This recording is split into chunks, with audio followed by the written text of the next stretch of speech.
There are a ton of Centauri Carbon upgrades out there, but how many of them are actually useful? I modified my CC1 with some of these upgrades, and I'm going to rate them if they actually make a difference or not.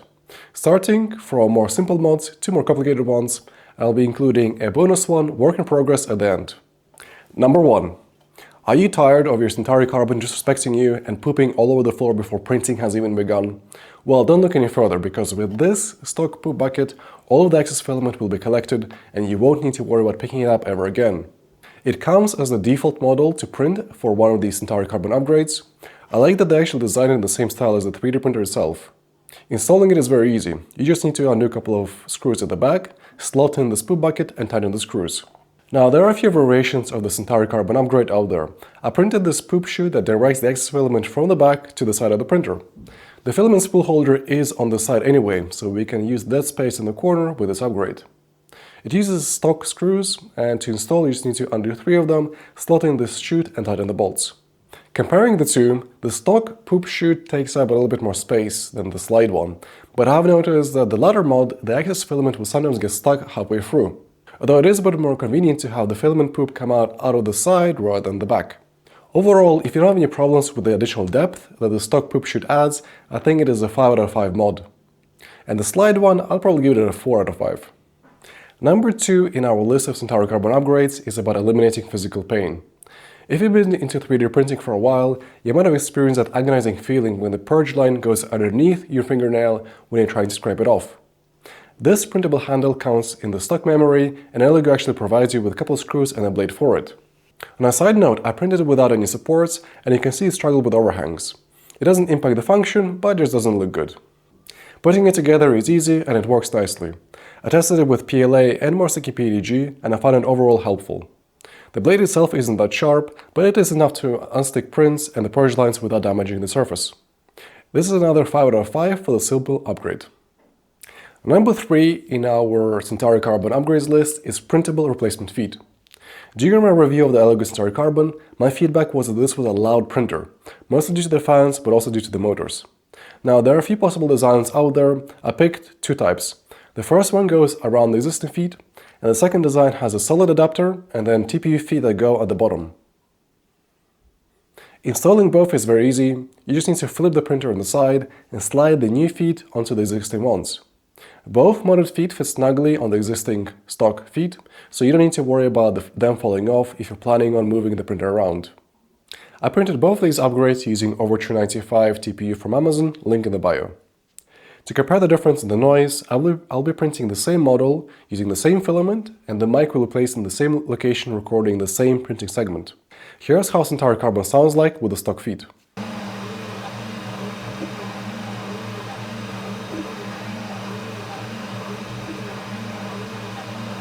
And here's how it sounds like with the first type of flexible feet.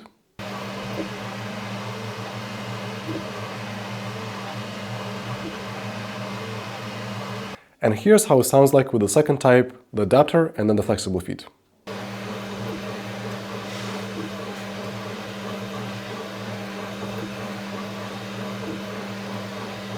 It is hard to say for certain the difference in the vibrations that these mods make. I think there is a slight improvement, but it isn't noticeable enough, and I'll probably need one of the decibel meters to say for sure.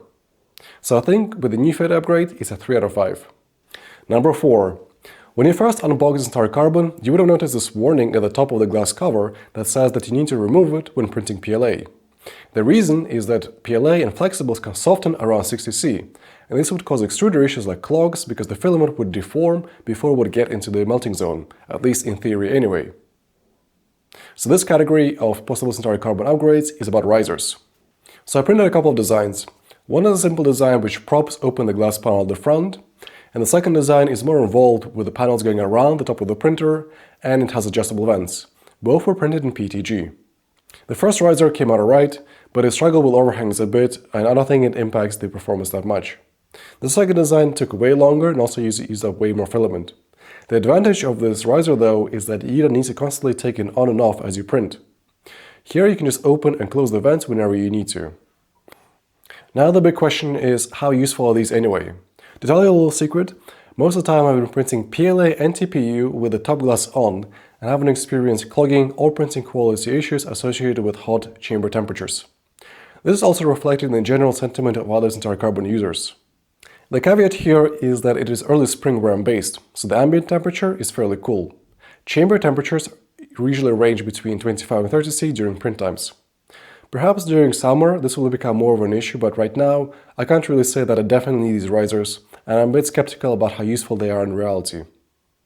In any case, I can always use one of these benches as a riser in the future and mark this matter as resolved. Number 5 in our Centauri Carbon upgrades list is to do with the top glass panel. If you'd like to start with a printer, you can print these panels holders that attach to the right side of the printer. To install them, completely undo the 4 screws on the side and screw on these 2 panels. After sliding the top glass panel, it sits there snugly and doesn't wobble much. What I like about this particular design is that there are additional slots for the 256mm build plates, so if you have a few of them, you can safely store them along with the glass panel. And I also like that it doesn't take up too much space on the side. However, like I mentioned before, I usually print with the glass panel on, even for PLA and TPU, so I don't find myself needing this holder as much, but perhaps this will change in the future when it comes to hotter months. I'd like to give this mod a 3 out of 5. Finally, let's talk about one of these bonus Centauri Carbon upgrades, a new toolhead housing that I'm still testing. Like with other upgrades, there are many designs out there, but I picked up this extra light toolhead cover that weighs 42 grams, whereas the stock toolhead housing is around 82 grams. This difference in weight should improve the print surface quality and result in less ghosting and sharper corners, at least in theory anyway. I printed this upgrade with PETG, but it's probably best to use ABS or ASA due to the proximity to the hot end.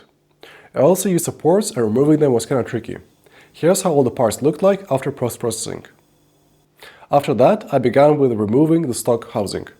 There are 3 parts to it: the front section that is just held by magnets, the middle section that is held by 2 screws on each side, and then the back section that is held by 3 longer screws. I used the same hex wrench for all of them. Then I installed the fan into the front section. I omitted the stock screws because the tolerances were tight enough.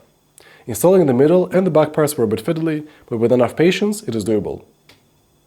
With the whole installation complete, I calibrated my Centauri Carbon with this new mod. I did use the stock feet and not the 3D printed ones, just to keep the before and after comparison fair and square.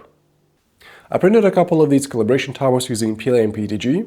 The results look promising, but I'm going to run further tests and make slicer and firmware adjustments in the coming weeks to really evaluate if having a lighter toolhead improves the surface quality. Subscribe to see that video soon. Sorry to leave you on a cliffhanger. In summary, I think the most useful Centauri Carbon upgrades are the poop chutes and the scraper. I'm not sure how useful the risers and the panel holders are. Time will prove if my skepticism is wrong about them. The replacement feet might be helpful in reducing the vibrations and the overall noise of the printer, but it's hard to say for certain. As for the new toolhead housing, I'll be doing a more in-depth video about this upgrade soon. Thanks for watching, and I'll see you in the next one.